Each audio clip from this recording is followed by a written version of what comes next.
Bismillahirrahmanirrahim. Alhamdulillah Rabbil Alamin. Wabihi nasta'in ala umurid dunya waddin.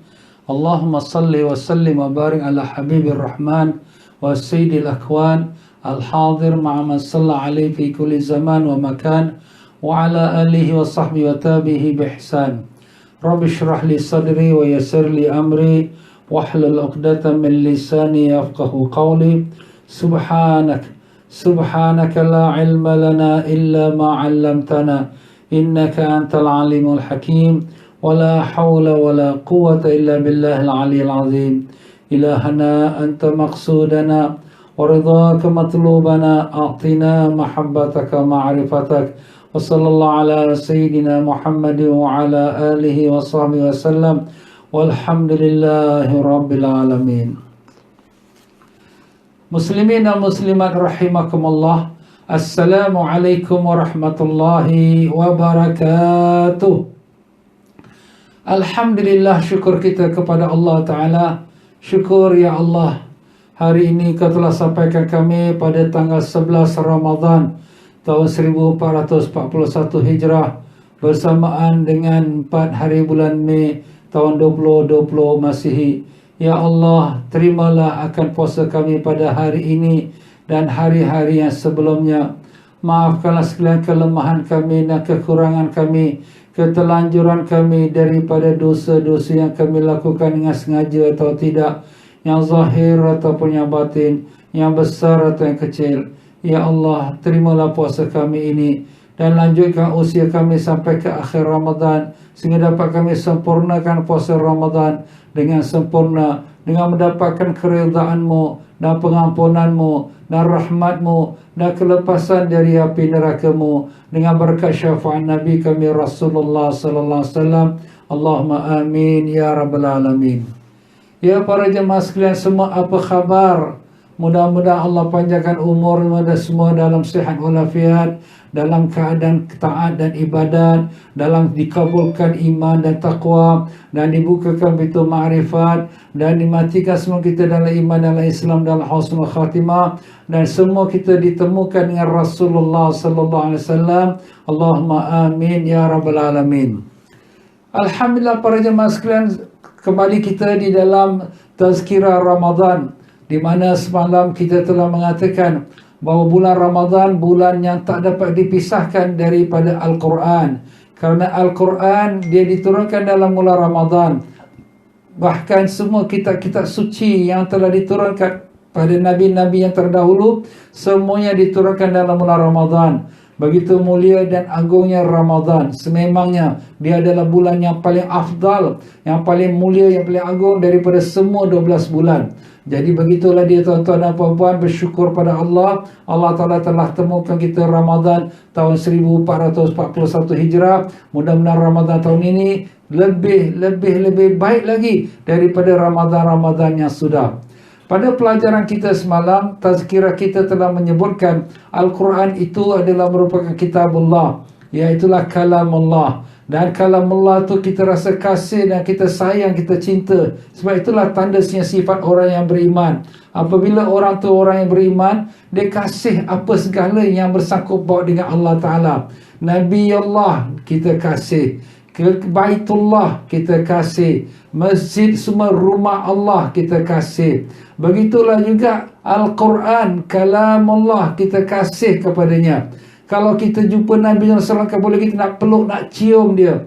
Kalau kita pergi pada Kaabah, kalau boleh kita nak peluk, kita nak cium Kaabah. Begitu juga Al-Quran, kalau boleh kita dapat Al-Quran, kita setelah membaca Al-Quran, kita pun kalau boleh kita nak peluk, kita nak cium Al-Quran. Kenapa? Sebab dia adalah kalam Allah, ialah kata-kata Allah Ta'ala, wahyu Allah. Itu memang sudah semula jadi sifat orang beriman, orang kata manusia yang hidup hatinya. Bukan kata kita orang Islam. Kalau orang yang bukan Islam pun, siapa-siapa pun, apabila dia berjumpa dengan isterinya, dengan suaminya, dengan ibunya, dengan anaknya, dengan adik-beradiknya yang dia sayang, apa dia buat? Dia cium kepada mereka. Itu sifatnya semula jadi Allah letakkan dalam hati manusia. Tetapi ada orang kata, Ustaz, ni kita baca Quran, kita cium Quran ni tak ada dalam hadis. Ni dalam hadis Nabi tak buat. Memang Nabi tak buat. Kenapa? Zaman Nabi Quran pun tak ada. Habis macam mana tu? Quran hanya dihafal dalam dia punya otak dia, Masya Allah. Dan juga ditulis di tembok-tembok, di batu-batu, di pelepah-pelepah kurma. Tak ada satu buku Quran seperti mana kita ada pada hari, tak ada. Ini satu buku Quran yang kita namakan mushaf. Mushaf itu mana? Buku Quran. Ia hanya dikompilkan, disusun, diletakkan dalam satu buku ini pada zaman Sayyidina Abu Bakar radhiyallahu an. Zaman Sayyidina Abu Bakar radhiyallahu an berlaku satu peristiwa di mana Sayyidina Abu Bakar radhiyallahu an telah menghantarkan 70 orang hafiz Quran kepada satu kabilah yang mereka mengaku mereka baru masuk Islam, mintalah hantarkan orang untuk ajarkan Quran. Tapi rupa-rupanya mereka telah diperdayakan. 70 orang hafiz Quran semua mati terbunuh. Selepas peristiwa itu, maka Sayyidina Umar radhiyallahu anhu berkata, "Ya Abu Bakar, aku lihat kalau sekiranya ramai lagi hafiz Quran akan mati, maka kita akan kehilangan Quran. Sebab Quran semua dalam memori mereka, tidak dalam buku. Aku lihat, maka hendaklah kau kumpulkan Quran itu dalam satu buku." Sayyidina Abu Bakar kata, "Tidak ya Umar, ini tidak pernah dilakukan oleh Nabi sallallahu alaihi wasallam. Anda kata kau suruh aku untuk pindahkan satu bukit dari satu tempat ke satu tempat lain, akan aku lakukan walaupun benda itu mustahil. Tetapi ini kau nak suruh aku buat satu perkara yang Nabi tak buat, aku tidak akan buat." Maka Sayyidina Umar datang lagi, rujuk lagi, sampai akhir Sayyidina Abu Bakar pun terbuka hati. Memang betul kata Sayyidina Umar ni, kalau lagi ramai lagi hafiz Quran meninggal, mati syahid atau sebagainya, maka kita hilang Quran tu daripada umat ini. Maka Sayyidina Abu Bakar perintahkan pada Zaid bin Thabit, seorang yang hafiz Quran, yang mahir, yang juga orang yang dekat dengan Nabi sallallahu alaihi wasallam. "Wahai Zaid, aku perintahkan kau untuk usahakan dikumpulkan Quran dalam satu buku."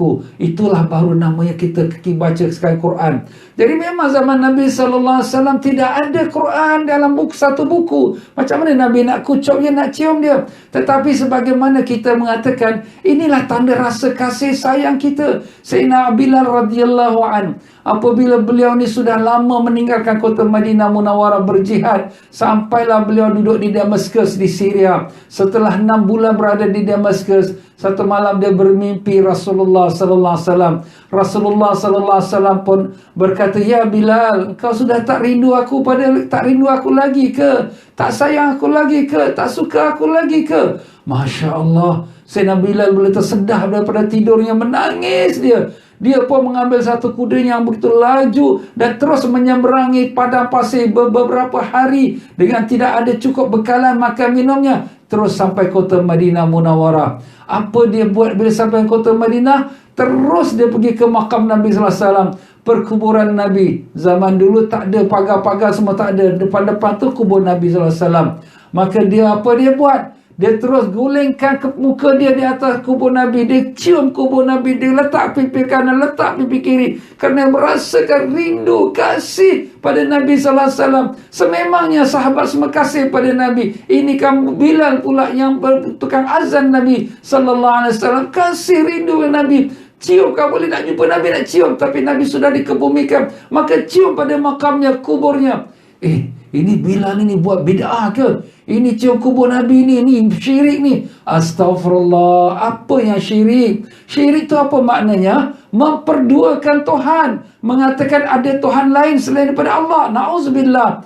Ini kita mencium kubur ni kerana tanda rasa kasih. Kita ni, maaf tuan-tuan dan puan-puan, kita kasih kepada seorang isteri kita. Kita berjauhan dengan dia. Kita tak dapat jumpa dia. Tetapi kita dapat dengan dia punya selendang dia. Dapat sapu tangan dia, cium. Tak apa, jadilah. Dapat lepaskan rindu. Ini sifat manusia tuan-tuan dan puan-puan. Sifat Allah jadikan. Jadi kalau orang yang tak ada rasa hati dia, rindu, kasih, sayang, nak cium pada orang yang dia kasih, orang yang dia rindu, ini orang kita tak tahu nak kata apa.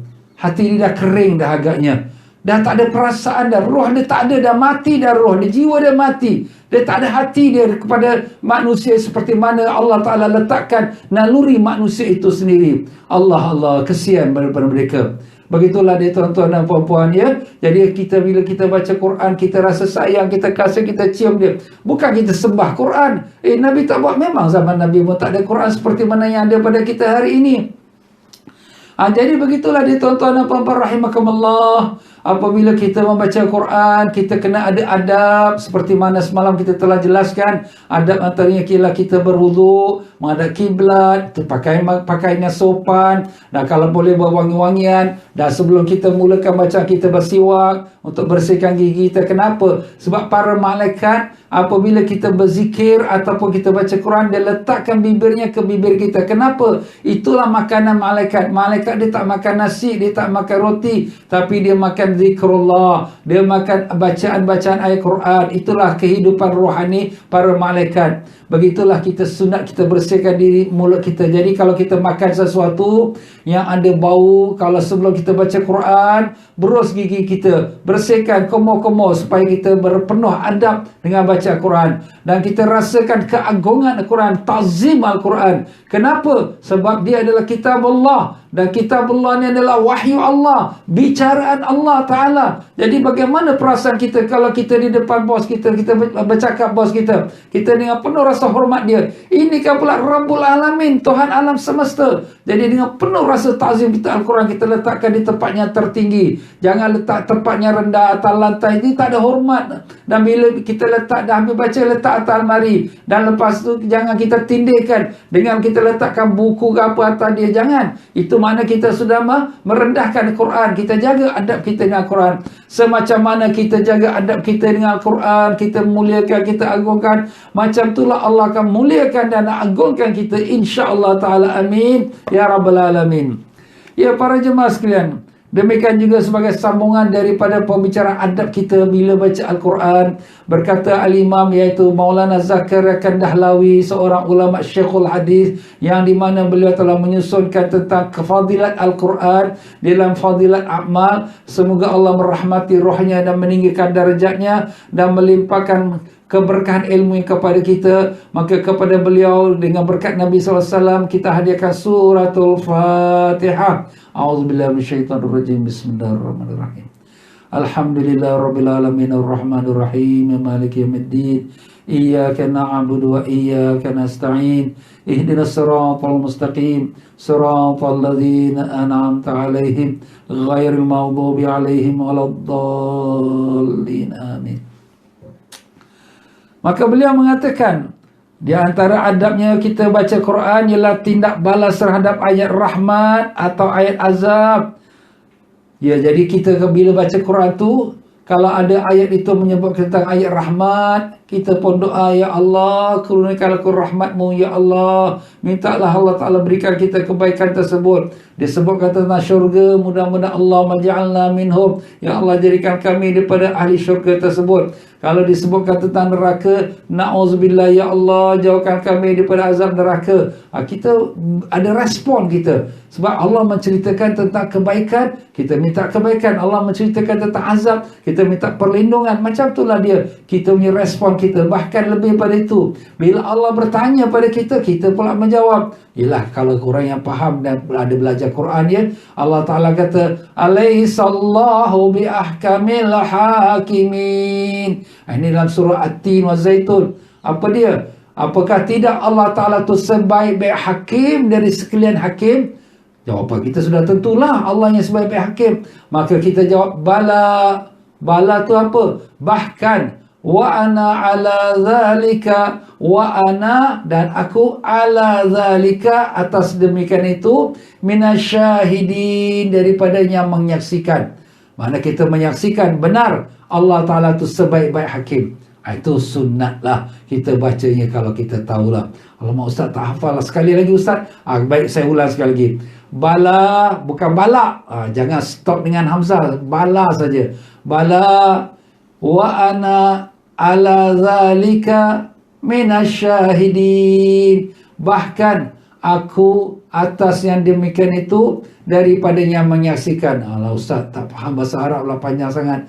Okeylah, baca bahasa Melayu sudahlah. Kita kata bala sudah. Bala tu mana bahkan lah. Bahkan itu maknanya apa Allah Ta'ala kata, yes, correct. Ya Allah Ta'ala yang sebaik-baik hakim. Jadi itu ada responnya tuan-tuan dan puan-puan. Dan begitulah apabila kita baca dengan suara yang merdu, dengan enak. Ya, kalau boleh, kalau siapa yang ada suara yang baik, baca yang baik. Sebab Nabi SAW suka mendengar orang yang baca yang baik. Datang satu masa Nabi SAW pergi kepada Ibnu Mas'ud radhiyallahu an. Maka Nabi kata, ya Ibnu Mas'ud, bacakan Quran kepadaku. Nabi Ibnu Mas'ud kata, ya Rasulullah, Quran diturunkan kepada engkau, kan suruh aku baca pula. Nabi kata, aku suka mendengar orang baca. Maka Ibnu Mas'ud pun baca. Bacalah sampai satu ayat, Allah mengatakan, kami akan bawa engkau ya Muhammad menjadi saksi atas semua mereka. Jadi Nabi SAW bila sampai ayat itu, Nabi kata pada Ibnu Mas'ud, cukuplah. Si Ibnu Mas'ud pun tengok pada wajah Nabi, air mata sudah mengalir. Allah. Nabi SAW menghayati baca Quran. Nah, bila kita dah hayati baca Quran, sayang tak Quran? Sayang. Apabila kita sayang, macam mana perasaan feeling kita? Kita nak tutupkan Quran tu, kita nak feeling macam mana tu? Kita pun cium Quran, kita sayang dia. Itulah perasaan kita, tuan-tuan dan puan-puan. Masya Allah, Masya Allah. Baiklah, adab secara batin yang kita dah sebut tu adab secara zahir. Adab secara batin, hati kita adalah penuh dengan rasa keagungan Al-Quran. Rasakan hebat Quran. Rasakan agung Quran. Ini Nabi kita SAW nak dapat Quran, tuan-tuan, bukan mudah. Nabi SAW bila dapat Quran, berpeluh-peluh Nabi. Kenapa? Sebab Quran tu dia berat. Dia punya berat, dia darjat dia. Sampaikan unta yang Nabi duduk tu terduduk. Sewaktu Nabi SAW sedang berada di Padang Arafah, mengerjakan haji yang pertama and the last haji. Itulah satu haji yang Nabi buat. Nabi sedang duduk di atas unta yang berdoa. Tiba-tiba unta Nabi terduduk ke bawah. Dan kemudian Nabi berpeluh-peluh. Kemudian sahabat-sahabat saudara sebimbang, apa dah berlaku pada Nabi ni? Apa dah berlaku? Kemudian selepas itu baru Nabi SAW beritahu bahawa Allah Ta'ala telah turunkan wahyu ke atasnya. Apa wahyu Allah Ta'ala? A'udzubillahi minasyaitanirrajim. Al-yawma akmaltu lakum dinakum wa atmamtu alaikum ni'mati wa raditu lakumul Islam madina. Hari ini aku telah sempurnakan agama kamu. Hari ini aku telah sempurnakan nikmatku atas kamu dan aku redha Islam sebagai agama. Jadi apabila ayat ini turunkan, Nabi sedang ada atas unta terduduk, berat, wahyu tu berat. Nabi SAW, Nabi pun terima dengan berat. Tapi Ustaz, Nabi boleh kontrol pula. Yes, Nabi boleh kontrol. Sebab Nabi kita SAW, Allah Ta'ala berikan dia kekuatan tak kurang pada 70,000 lelaki punya kekuatan. Power Nabi SAW, kuat dia, sehat. Masya Allah. Itu kelebihan Nabi kita SAW, tuan-tuan, ya. Itu masing-masing lah, ya. Macam mana Nabi Musa AS pun diberikan dia kekuatan, dia tempeling saja kepada askarnya Fir'aun, terus jatuh meninggal. Masya Allah. Begitu juga dalam perang Uhud, satu orang kafir Quraisy datang pada Nabi nak bunuh Nabi. Nabi tumbuk muka dia sakit gigi dia rasa bengkak, sampai Mekah meninggal. Masya Allah. Nabi bukan buat apa, bukan panah, bukan pakai pedang, hanya tumbuk muka dia, tempeling dia muka dia. Itulah kehebatan, kekuatan Nabi SAW. Sebab tu bila Nabi terima wahyu ni, berpeluh-peluh Nabi. Tetapi Nabi dapat kontrol dia. Itu kekuatan Nabi SAW. Bukan semua orang dapat macam tu, tuan-tuan. Sebab Allah Ta'ala sendiri mengatakan, Inna sanulqi alaika qawlan thaqila. Kami Allah akan memberikan pada engkau ya Muhammad qawlan thaqila, perkataan yang berat. Berat daripada segi timbangannya, berat daripada segi hukumnya, berat daripada segi keagungannya, ketinggiannya. Masya Allah. Sampai apabila Allah SWT pancarkan akan sedikit saja daripada nur cahayanya kepada bukit Tur Sina, bukit itu pecah, hancur, luluh. Sampai Nabi Musa AS jatuh, tersungkur dia. Masya Allah. Itulah dia, Masya Allah, tuan-tuan. Apa itu kalam Allah? Apa itu kalam Allah yang ada pada kita? Al-Quran. Allah. Sayang kita dengan Al-Quran, tuan-tuan. Itulah dia kalam Allah, wahyu Allah. Jadi orang yang tak ada perasaan, tak ada rasa, kenapa kau nak cium-cium Quran ni? Kalau tak ada perasaan, Allah, kita tak tahu nak kata apa. Mudah-mudahan Allah bagi dia mereka hidayat dan beri kita juga hidayat. Amin, amin ya rabbal alamin. Dan yang keduanya, hendaklah merasakan dalam hati bagaimana halus dan agungnya dan gemilangnya Allah yang telah berkuasa, kerana Al-Quran ini adalah wahyu daripadanya. Jadi bila kita baca Quran, Kita menganggap itu sebagai pembicaraan Allah kepada kita. Memang betul pembicaraan Allah. Kalam Allah. Kalam tu apa? Perbicaraan. Perbicaraan Allah. Cuma kita, suara kita keluar. Tapi itu adalah daripada apa yang telah Allah wahyukan kepada Nabi kita Rasulullah sallallahu alaihi wasallam. Allahumma salli wa sallim wa barik alaihi. Jadi bila kita baca tu, kita merasakan Allah sedang berbicara kepada kita. Dan hati kita mestilah bebas daripada gangguan dan keraguan. Jangan ada sedikit pun rasa ragu-ragu. Betul ke apa ni? Ni Allah Ta'ala kata di kiamat ni orang kafir masuk neraka kekal selama-lamanya. Betul ke kekal selama-lamanya ni? Berapa ribu-ribu juta-juta tahun? Macam itulah. Tak ada sikit ragu pun. Sebab Allah Ta'ala ada mengatakan Alif Lam Mim Zalikal kitabu la raiba fihi Hudal lil muttaqin. Alif Lam Mim. Itulah dia kitab, iaitu Al-Quran, yang mana la raiba fi, yang tak ada ragu-ragu dalamnya. Sedikit ragu-ragu pun tak ada. Satu ayat, satu titik, satu huruf pun tak ada kita ragu. Siapa yang ragukan dengan satu ayat, satu kalimah saja daripada Quran, na'udzubillah min zalik, terkeluar dia daripada Islam. La raiba fi, Allah Ta'ala mengatakan tidak ada sedikit ragu pun dalam Al-Quran. Allahumma ya Allah, jadikanlah kami hamba yang benar-benar beriman dan kekalkanlah iman kami sampai akhir umur kami ya Allah. Kami beriman bahawa kalam Kau Al-Quran adalah benar, dan sekalian janjimu adalah benar, dan sekalian khabar beritanya adalah benar, dan Nabi Sayyidina Muhammad SAW membawa berita yang benar, dan apa yang telah diucapkan Nabi itu adalah benar. Ya Allah, masukkanlah kami daripada golongan siddiqin yang membenarkan sekalian daripada apa yang Kau telah turunkan kepada kami dengan berkat syafaat Nabi Rasulullah SAW. Allahumma amin ya rabbal alamin. Dan demikianlah kita selami akan maksudnya dan perolehi kenikmatan daripada bacaan kita. Pernah satu ketika Nabi sallallahu alaihi wasallam seberdiri semayang dan berulang-ulang kali membaca ayat in tu'adzibhum fa innahum ibaduk wa in taghfir lahum fa innaka antal azizul hakim. Jika Engkau ya Allah mengazabkan mereka, mereka adalah hamba-hambamu, dan jika Engkau mengampuni mereka, Engkaulah yang maha berkuasa lagi maha bijaksana. Nabi kita sallallahu alaihi wasallam bila dia baca Quran, dia hayati, dia rapat rasakan. Dan kalau ayat itu pula menyentuh hati dia, dia boleh berulang-ulang. Tak apa Ustaz, boleh ke dalam sembahyang kita ulang-ulang? Boleh. Sebab ayat itu semua Quran. Kita dalam solat, kita yang dibolehkan kita baca ialah zikrullah dan Al-Quran. Itu saja. Tak boleh kita nak bercakap dengan kawan, tak boleh kata pun tak boleh. Ustaz, kita berdiam sakit tekak lah, ini puasa kering tekak. Tak boleh. Dalam semayang, bila kita berdiam tu, kita sudah mengeluarkan beberapa huruf. Dalam mazhab Syafi'i rahimahullah ta'ala, bila kita dalam semayang tak boleh bercakap. Dalam masalah bercakap ni termasuk mengeluarkan huruf-huruf, walaupun tak faham, walaupun sekadar 2 huruf, walaupun tak faham, batal semayang. Itu dinamakan bercakap. Jadi kita itu dah hamzah, ha, ya, mim, dah berapa banyak dah kita punya huruf dia, batal salat kita. Ustaz, kalau sakit tekak, sabar je lah, baca pelan-pelan aja lah. Kalau orang yang boleh, Ustaz, kalau kita jadi imam, kita nak buat macam mana? Membaca kuat dalam salat malam, maghrib, isyak dan subuh adalah sunat. Jadi kalau tak boleh buat sunat, tak adalah salah, tak ada batas semayang. Habis makmum kat belakang, subhanallah, subhanallah. Itu makmum tak belajar punya makmum. Maaf tuan-tuan ya. Kadang makmum bukan depan imam ni, tiba-tiba dia diam ni. Ini dia suara dia sakit tekak ni. Dia kalau itu sudah membatalkan sembahyang. Sebab itu kita kena mempelajari tentang hukum sembahyang. Baiklah, jadi di sini Rasulullah sallallahu alaihi wasallam menghayati bacaan tu. Jadi bila bacaan tu dia merasakan hati dia, ingatkan umat dia, ya Allah, jika Kau azab mereka, mereka hamba Engkau, ya Allah. Kalau Engkau ampunkan mereka, Engkaulah Tuhan yang perkasa lagi bijaksana. Makna Nabi ulang-ulang. Kenapa? Nabi sayang umat dia, tuan-tuan.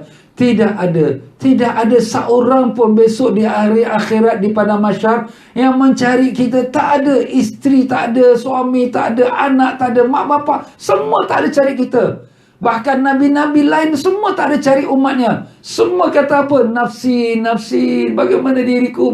Nabi-nabi lain pun sama juga.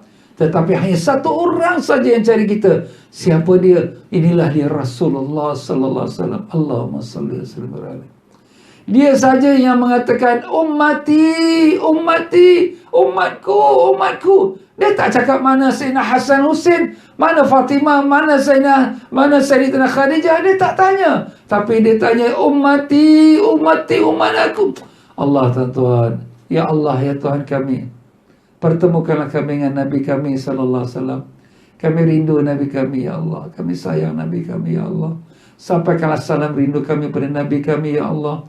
Assalamualaikum ya Rasulullah. Assalamualaikum ya Nabi Allah. Assalamualaikum ya Habibullah. Assalamualaikum warahmatullahi wabarakatuh. Allahumma amin, ya Allah. Itulah dia, tuan-tuan dan puan-puan rahimakumullah. Dan begitulah dia para jemaah sekalian. Kalau kita memahami ayat itu, kita nak ulangkan ayat nak minta ampun. Rabbana ighfir lana dhunubana wa kaffir 'anna sayyi'atina wa tawaffana ma'al abrar. Minta ampun pada Allah, minta hapuskan kesalahan kita, matikan kita bersama orang-orang yang baik-baik. Ustaz, bagus ni doa ni. Ini dekat mana ni? Dalam surah Al-Imran, ayat-ayat yang bahagian penghabisan. Kita baca, kita ulang-ulang, tak apa. Itulah sebab kalau kita sembahyang tahajud ni, bagusnya waktu tahajud ni kita ambil masa panjang sikit. Jangan ngam-ngam cukup-cukup 5 minit ni. Kelang kabut saya kau ni. Ambil masa sikit lebih. Bangun awal sikit. Misal kata kalau kita nak makan sahur pukul 5, kita bangun tahajud pukul 3.30. Pukul 3.30, 3.45 kita dah mula semayang. Jadi kita boleh panjangkan. Setidak-tidaknya dalam sujud, kita lamakan dalam sujud kita. Nak buat apa, Ustaz? Kita doalah, minta ampun. Ya Allah, ampun. Sekurang-kurang kita baca Allahumma innaka afuun tuhibbul afwa fa'fu anna. Ya Allah, Engkau maha pengampun dan Engkau suka ampunkan hamba-Mu. Ampunkanlah kami. Minta doa, minta ibu bapa kita. Rabbi firli wali walidayya warhamhuma kama rabbayani saghira. Minta Allah ampunkan ibu bapa kita. Minta, tuan-tuan. Tapi ialah kalau bahasa Arab, kalau bahasa Melayu pada bahasa Arab, kita doa dalam hati kita, ya. Itu dalam sembahyang kita tak boleh bercakap dengan bahasa yang lain, hanya dengan bahasa Arab. Hendaklah ada kesan di hati tentang perkara-perkara yang terdapat di dalam potongan ayat yang dibaca. Misalnya tentang ayat pengampunan, hati penuh gembira. Bila ayat tentang azab, hati penuh rasa takut dan gemetar.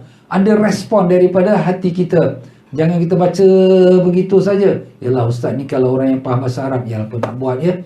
Tapi sebenarnya dalam masalah ini, dia bukan tertakluk pada orang faham bahasa Arab, tapi tertakluk pada hati, roh kita, rohani kita. Roh Quran bila bertemu dengan roh kita, maka dia akan rasa syahdu. Kadang-kadang orang tu pun bukan orang Arab, bahkan tak tahu bahasa Arab, tapi dia baca Quran dapat menangis, menitis air mata. Kenapa? Kenapa roh dia bertemu dengan roh Al-Quran? Ustaz, Al-Quran ada roh. Yes, Al-Quran ada roh. Semua alam ini ada rohnya. Boleh berbicara, boleh bercakap. Batu, kayu, semua ni. Semua boleh bercakap. Cuma kita tak dengar. Ikan-ikan, semua boleh bertasbih pada Allah Ta'ala. Sabbaha lillahi ma fis samawati wa ma fil ard. Bertasbih pada Allah segala yang antara langit dan bumi. Segala. Batu, kayu, air, semuanya bertasbih. Apalagi Al-Quran. Bahkan Al-Quran akan menjadi pensyafaat kita. Dia akan berbicara di hadapan mahkamah Allah untuk menjamin kita masuk syurga. Masya Allah, hebatnya Quran. Yes. Jadi bila kita baca Quran tu penuh dengan nada sedih, penuh dengan rasa sayu. Kalau dapat kita nangis. Apalagi kalau kita faham bahasa Arab tu menyentuh tentang azab neraka, tentang kemurkaan Allah, minta takut kita pada Allah. Dan demikianlah telinga kita mestilah dipasang dengan penuh perhatian, seolah-olah Allah yang berkuasa sedang berkata-kata kepada kita. Memang kita baca Quran ni membaca kalam Allah. Jadi kita punya pendengaran tu seolah-olah Allah bicara kepada kita. Ustaz ni kita yang suara kita. Memang kita cuma relate aja, kita cuma ulangi. Tapi hakikatnya dia itu adalah daripada kalam Allah. Jadi kita rasakan Allah SWT yang sedang berbicara pada kita. Allah. Adapun daripada hadis mengenai kelebihan Al-Quran, Rasulullah sallallahu alaihi wasallam telah bersabda dalam sepotong riwayat, khairukum man ta'allama Al-Quran wa 'allamah. Sebaik-baik kamu orang yang belajar Quran dan yang mengajarnya. Dia belajar, dia dah pandai, dia mengajar pula. Masya Allah, tuan-tuan. Berkat. Kita ni bila dapat belajar Quran tu, dapat baca Quran tu, nikmat. Kita ajarkan pula kepada anak-anak kita, ajarkan pula pada anak kawan-kawan kita. Itu pahala besar tu, subhanallah. Setiap mereka pula ajarkan kepada orang lain, semua pahala tu kumpul-kumpul balik pada kita. Allah, itulah dia tuan-tuan. Nabi SAW kata, sebaik-baik kamu orang yang belajar Quran. Habis ustaz, kita tak pandai ustaz. Tak pandai kita belajar. Belajar Quran itu pun kamu dah masuk pada golongan orang yang baik. Kita ni dah tua ustaz, malu nak pergi belajar dengan ustaz-ustaz lain, ustazah-ustazah semua muda-muda. Tak apa. Belajar ilmu ni bukan kerana orang tua atau muda. Belajar ilmu tu wajib. Jadi kalau kita nak baca Quran, mesti kita baca dengan tertil, dengan tajwid. Nak baca tertil tajwid, mesti kita kena pergi belajar. Alah, malu. Tak ilmu, belajar ilmu tak ada malunya tuan-tuan dan puan-puan, ya. Sebab tu di sini kita kena belajar dan usaha kita belajar. Cari mana guru. Sekarang pun alhamdulillah, kita dalam online ni pun ada macam-macam ustaz-ustazah kita yang berusaha untuk menyampaikan pelajaran bacaan Quran melalui online. Kita ikutlah pelajaran tersebut. Bila kita ada nampak ada dia punya online, dia tu masa kita sesuai, kita ambil pelajarannya. Dan demikianlah sebagaimana Nabi dah mengatakan tadi, ulama kita kata, dan Allah Ta'ala kata bahawa Al-Quran tu la raiba fi, tidak ada keraguan di dalamnya, tak ada sikit sangsi pun. Dan kita membenarkan apa yang Allah Ta'ala telah sebutkan. Kita pun kata sadaqallahul azim. Sebab itulah para alim-alim ulama kita, qari-qari Quran kita, semuanya seluruh dunia, kita tengok musabaqah Al-Quran yang ada di kaca TV kita ataupun yang ada diadakan di negara kita. Apabila selepas daripada bacaan Al-Quran dia pun baca sadaqallahul azim. Apa maknanya? Sadaqah, telah benarlah Allahul azim, yang maha agung. Ustaz, ini ada orang kata ni bid'ah, Nabi tak baca, Nabi tak buat. Kau dah dengar ke Nabi tak baca? Habis ustaz, tak ada riwayat. Tak ada riwayat bukan berarti makna Nabi tak baca. Mungkin Nabi baca perlahan. Bukan Nabi baca tu kuat. Nabi baca Quran pun mungkin di rumahnya ataupun di masjid, tapi sendiri-sendiri. Jadi di sini kita nak mengatakan Nabi tak buat itu bid'ah. Kita mana dalil? Kita nak hukum sesuatu tu mesti ada dalil. Kita nak kata ini bid'ah. Yalah. Okey, kalau kita katakan itu satu bid'ah, Nabi tak buat. Baik, apakah salah kita mengatakan sadaqallahul azim, telah benarlah Allah pada firman-Nya, Allah yang maha agung? Apa salah? Dan Allah sendiri mengatakan, iaitu zalikal kitab la raiba fi, itulah Quran yang tidak ada rasa ragu-ragu sedikit pun dalamnya. Jadi kita membenarkan pula sadaqallah, yang benar Allah Ta'ala. Bila kita dah baca Quran, kita tutup sadaqallahul azim. Itu adalah tanda adab-adab kita, meyakinkan kita, menambahkan lagi perasaan kita. Ustaz, orang kata ni kalau bid'ah ni, semua bid'ah tu sesat. Kalau sesat tu masuk neraka. Masuk akal tak? Kalau kita kata sadaqallahul azim masuk neraka. Kalau orang tu tak sembahyang, masuk neraka, betul lah. Kalau orang tu tak puasa, masuk neraka, betul lah. Ini kita yang baca Quran, kita kata sadaqallahul azim masuk neraka. Ini cakap macam mana ni? Mentalnya macam mana? Allah maaf tuan-tuan. Orang yang suka bid'ahkan orang ni, memang zaman sekarang memang ada puak yang macam tu. Suka menyalahkan orang. Ini tak betul. Ini baca maulid syirik. Ini baca tahlil tak ada. Ini baca talqin, ni bid'ah. Semua bid'ah. Yang dia, maaflah tuan-tuan dan puan-puan, dia duduk rumah pakai dia 2-3 tingkat, rumah tu tak bid'ah. Pakai kereta dia tak bid'ah. Dia pakai baju dia melawa-lawa tak bid'ah. Maaflah tuan-tuan dan puan-puan. Tapi bila orang nak buat ibadat, selagi ibadat kita itu, kata Imam Syafi'i, tak melanggar Quran dan sunnah dan syariat, maka itu walaupun kita kata bid'ah, tapi bid'ah hasanah, bid'ah yang baik, yang boleh diamalkan, yang dapat pahala. Kita mengatakan sadaqallahul azim, dapat pahala? Dapat. Kerana kita membenarkan apa yang Allah Ta'ala telah firmankan. Allah Ta'ala sendiri bertanya kepada kita tentang apakah Allah Ta'ala tu maha adil. Yes, kita kata Allah Ta'ala maha adil. Bala wa ana ala zalika minasyahidin. Subhanallah tuan-tuan. Jadi sebab itulah dalam perkara ini, orang-orang yang suka kata bid'ah lah, ini tak ada, Nabi tak buat lah, kita tinggalkanlah. Sebab amalan kita ni bukan 1 hari, bukan 100 hari. Sudah 1400 tahun dah ulama-ulama Islam kita yang telah mendalami Quran, hadis, ijma', qiyas, semua sudah dalam dah ilmu mereka. Dan tak ada satu pembangkangan, bahkan mereka sendiri pun berbuat demikian. Tiba-tiba datang orang-orang yang zaman sekarang ni, ini tak boleh, ini bid'ah, ini Nabi tak. Biarlah, kita jangan gaduh dengan orang, tuan-tuan. Ini bulan Ramadan, bulan nak beramal, bukan bulan nak kita gaduh. Jadi kita tinggalkanlah orang-orang yang sibuk-sibuk dengan mengambil bidak-bidak orang tu, biarkan. Mudah-mudahan Allah beri mereka taufik dan hidayat. Amin ya rabbal alamin. Dalam hadis yang kedua daripada Abu Sa'id Khudri radhiyallahu an, Rasulullah sallallahu alaihi wasallam telah bersabda bahawa Allah Subhanahu wa taala telah berfirman, hadis kursi. Hadis kursi, hadis iaitu bicara Nabi tapi menceritakan firman Allah, tapi dia bukan ayat Quran. Apa firman Allah Ta'ala? Jikalau sesiapa mendapati tidak ada masa untuk mengingati aku dan memohon rahmat dariku kerana sibuk dengan Quran, tak dapat nak zikir banyak-banyak, tak dapat nak doa macam-macam. Kenapa? Sibuk baca Quran, baca, Masya Allah. Aku akan mengurniakannya lebih daripada mereka yang memohon rahmat padaku. Masya Allah. Jadi janji Allah Ta'ala, orang yang sibuk baca Quran, tak sempat nak banyak berzikir, tak sempat nak banyak berdoa, Allah berikan kepada orang yang banyak baca Quran lebih lagi daripada apa yang orang lain nak minta. Orang yang minta selamat, minta sembuh, minta mewah, minta rezeki, macam-macam. Allah beri pada orang baca Quran lebih daripada itu. Masya Allah. Kenapa? Kerana Allah mengatakan ketinggian kalam Allah ke atas segala-gala perkataan adalah seumpama ketinggian Allah atas segala ciptaan. Masya Allah. Antara Allah dengan makhluk, kita semua makhluk, siapa lebih tinggi? Maaf tuan-tuan, kita ni habuk pun tak ada. Allah Ta'ala lah yang maha tinggi. Dialah yang teragung sekali. Dialah Tuhan. Nah, antara kalam Allah dengan perkataan kita manusia ni semua, siapa lebih tinggi?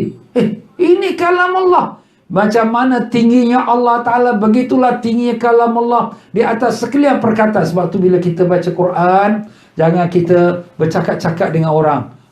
Nanti kita baca, okey. Jangan.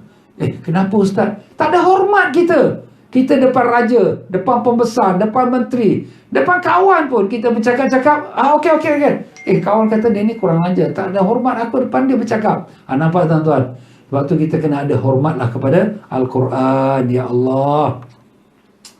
Dan demikianlah dia para jemaah sekalian, hadis yang seterusnya daripada Aisyah radhiyallahu anha mengatakan, Nabi sallallahu alaihi wasallam telah bersabda, al-mahiru bil Quran ma'safartil kiramil barara walladhi yaqra'ul Qur'ana wa yatata'u fihi huwa alaihi syaqun lahu ajran. Artinya, seorang yang ahli dalam Quran, mana baca Quran dia lancar, Masya Allah, akan berada di kalangan para malaikat-malaikat yang mana mereka adalah pencatat mulia lagi lurus.